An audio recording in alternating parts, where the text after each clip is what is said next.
Some stories begin with a whisper. Mine started with a storm behind my ribs. I stood in the principal's office, my palms trembling, tears burning behind my eyelids, while two perfectly dressed parents looked at me like I was dirt under their expensive shoes. They didn't even try to hide the smirks. To them, I wasn't a tired mother defending her daughter. I was a failure, a single woman who should have known better than to try raising a child alone. A mistake in heels and a cardigan. They had no idea, absolutely no clue, that with one phone call, I could summon someone who would shatter their smug certainty and make them regret every drop of venom they'd just poured into the air. If you've ever been told you're not enough, that your solitude is a scar, your motherhood a flaw, this story is your armor. Because what's coming next isn't just about pain, it's about power. Smash that like button of your heart, because this story proves what real family looks like when the world turns against you. And trust me, when true love and real protection walk side by side, no bully alive can stand in their way. My name is Hazel. I'm 38 years old. I've spent most of my life building walls so tall that love couldn't climb over them, and pain couldn't break through. I used to think that was strength. Now I see it was fear dressed up in armor. My first teacher was my own father, Christopher, the man who showed me how easily love could vanish. I was 13 when I found my mother, Clara, collapsed at the kitchen table, shaking as she held open proof of his affair. He hadn't just betrayed us. He'd replaced us. Disappeared without warning into a brighter, younger life, leaving behind a stack of unpaid bills and a daughter who learned her first cruel lesson early. A man's love has an expiration date. Mom worked herself raw just to keep us afloat. 3 jobs, cheap dinners, clothes that already knew another owner's name. I learned not to hope for rescue. I learned how silence can sound like dignity when all you have left is pride. 3 years later, she remarried. His name was William. I was 16, furious, and suspicious of every smile he gave us. William wasn't anything like my father. He was calm, stable, successful. He owned half the real estate downtown, which terrified me. Power, I'd learned, always came with a catch. So I froze him out. Didn't call him dad. Didn't take his money. Didn't trust the steady kindness he offered. When he offered to pay for my college, I chose debt instead, because I refused to let another man think he owned a piece of me. The day I turned 18, I packed my bags, ignored his goodbye, and walked out for good. Years passed. I waited tables, poured coffee, juggled double shifts while paying for those stubborn student loans. That's where I met Michael, 25, dreamer type, a graphic designer chasing his big break. I was 23 and exhausted. He noticed me. That was all it took. After years of trying to be unbreakable, I met someone who made me laugh over spilled espresso and late-night bus rides. He called me beautiful when I still smelled like coffee grounds. He made life feel lighter. 6 months later, we were living together. 2 years after that, I was pregnant. And for the first time, I thought maybe miracles still existed for women like me. At first, Michael was thrilled. Bought baby books. Talked about apartments with room for a nursery. But hope can be a liar. As my belly grew, his interest faded. Nights out became longer, his texts shorter. Excuses piled up like dirty laundry. By the 7th month, I found the messages, flirty texts that turned my stomach cold. When I confronted him, he didn't even apologize. Said I'd changed. Said pregnancy made me dull. Said he needed space. He left with a half-empty suitcase and a full sense of self-pity. 6 weeks later, Martha came into the world. He wasn't there. Never called. Never sent a dime. It was as if we'd been erased, deleted from his life entirely. That was lesson number 2. Every man eventually leaves. It isn't a question of if, just when. I kept that truth locked deep inside for years. William kept trying to reach through the walls I'd built. Birthday calls, little checks, messages through Mom that I ignored. I thought I was winning by shutting him out. I thought independence meant isolation. Then came the day the world decided to test everything I believed. My daughter, Martha, 10 years old, shy, artistic, sunshine wrapped in curiosity, started coming home with tear-streaked cheeks. At first it was whispers, giggles, the kind of quiet cruelty kids have learned from watching grown-ups. But soon, it turned darker. Amanda Denton, a classmate with parents who thought their money equaled morality, turned torment into a game. For weeks, she followed my daughter with words sharp as knives. "You don't have a daddy because your mommy's a bad woman. That's why he left." "Nobody wants you." Martha tried to ignore it, tried to be brave, but even the toughest hearts have limits. When Amanda destroyed my daughter's art project, a butterfly sculpture Martha had spent weeks perfecting, and sneered, "Fatherless girls don't deserve to win anything," something inside my daughter broke. She pushed Amanda, hard. Amanda fell, scraped her knee, and ran crying home. And that's all it took. The very next morning, my phone rang. "Ms. Hazel?" Principal Harrison's voice was clipped. "We need to speak immediately about an incident involving your daughter." When I arrived, the air in his office was thick enough to choke on.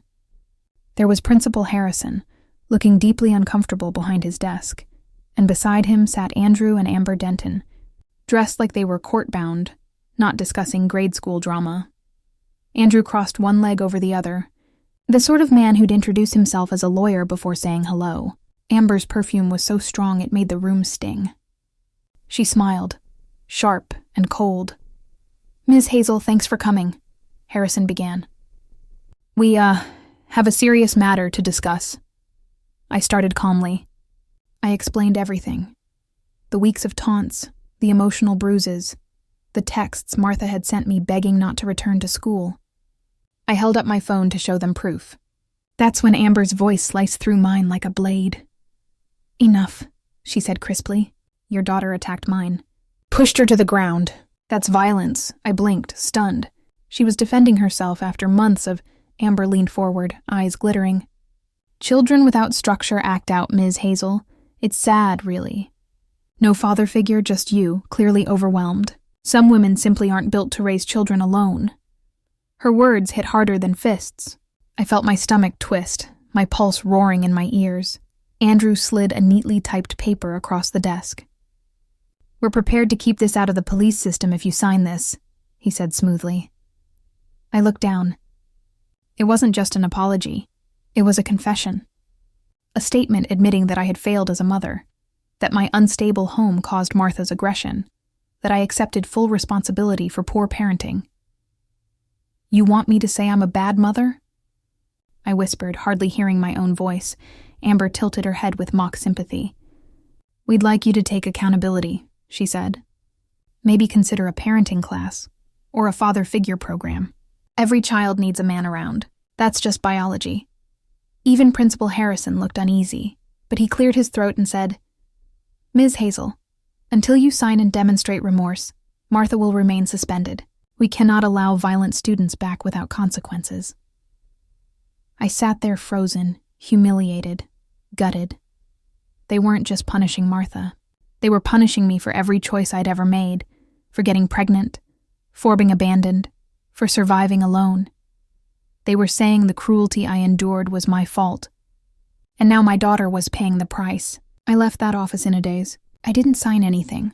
I just walked out, got in my car, and sat in the parking lot shaking. When I got home, Martha was waiting. Her face was swollen from crying. She looked up at me with those big wounded eyes and asked the question that destroyed me. "Mommy, why doesn't my daddy protect me?" I had no answer. "Am I suspended because Amanda is right? Because you're a bad woman?" That was the moment. The moment every wall I'd built crumbled. I realized I was failing my daughter, not because I was single, not because I was inadequate, but because I was too proud, too scared, too damaged to ask for help from the one man who'd been offering it for 20 years. Martha needed a protector. She needed proof that Amanda's words were lies. She needed a man to stand up and show her that loyalty, protection, and love still existed. I walked into the kitchen, hands trembling, and pulled out my phone. It scrolled to a contact I hadn't called in 2 decades. William, my stepfather. I pressed the call before I could talk myself out of it. He answered on the second ring. "Hazel." His voice was older, but still steady, calm, like he'd been waiting for this call my entire life. I couldn't speak at first. My throat closed up, but then it all came pouring out. The bullying, the suspension, the letter, the way they'd publicly humiliated me, called me inadequate, a bad woman who deserved to be abandoned. There was a long silence. Then William's voice came back, but it wasn't warm anymore. It was ice, pure controlled fury. Hazel listened to Mevry carefully. He said, "You are my daughter. Martha is my granddaughter. Those people have made a profound miscalculation. You have not failed her. They have failed both of you. William, do not sign anything. Do not speak to anyone. I will handle this. I don't want your money." "This isn't about money," he interrupted, his voice softening slightly. "This is about family. And you've been my family since the day I married your mother. I'm sorry I let you push me away for so long, but I'm not letting you face this alone. Not anymore." He told me to meet him at the school the next morning, 9 a.m. sharp. He'd be there. I hung up, staring at the phone, terrified and hopeful in equal measure. What had I just done? Would he actually show up, or was this going to be one more disappointment? One more man who promised and failed. That night I couldn't sleep. I lay awake, replaying every moment, every cruel word, every look of smug superiority on the Dentons' faces. But at 8:55 a.m., standing outside Principal Harrison's office, I saw a sleek black car pull up. The door opened, and William stepped out. He looked exactly like what he was, a man with power, money, and zero tolerance for injustice. He walked over to me, placed a firm, reassuring hand on my shoulder, and gave me a single nod. For the first time in 20 years, I didn't feel alone. We walked into that office together. The Dentons were already there, looking smug. Principal Harrison sat behind his desk, clearly ready to wrap this up quickly and force me to sign. But then William spoke. "Good morning, Mr. Harrison." The principal looked up and his face went white. He recognized William instantly. Everyone in this city knew who William was. He funded half the district programs. He sat on the school board's advisory committee. He was untouchable. Mr. William Harrison stammered, standing up. "I didn't realize you were Hazel's stepfather," William said calmly, sitting down across from the Dentons. "And Martha's grandfather. I understand there's been some confusion about accountability here." Amber Denton, still arrogant, smiled tightly. "We're simply asking for an apology for Martha's violent behavior, sir. Surely you understand the need for discipline." William looked at her with the kind of calm that precedes devastation. "Mrs. Denton, let me clarify something. Your daughter has spent weeks psychologically tormenting my granddaughter, using deeply personal and cruel insults about her family. When your daughter destroyed Martha's property and mocked her for being fatherless, Martha defended herself. That is not violence. That is self-preservation." Andrew Denton leaned forward. "With all due respect, Mr. William, Martha pushed our daughter and your daughter." William interrupted, his voice like steel. "Has been bullying mine repeatedly, viciously, and you two have been complicit, spreading malicious gossip about my daughter's character, calling her inadequate, a bad woman. That, Mr. Denton, is defamation, and I don't tolerate it." The room went silent. William turned to Principal Harrison.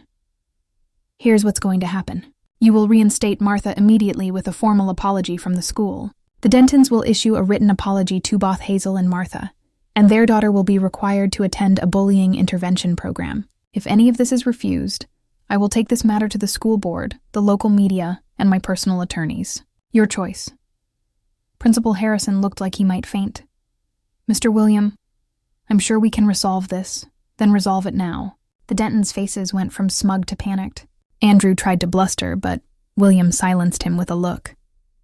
20 minutes later, I walked out of that office with a formal apology letter.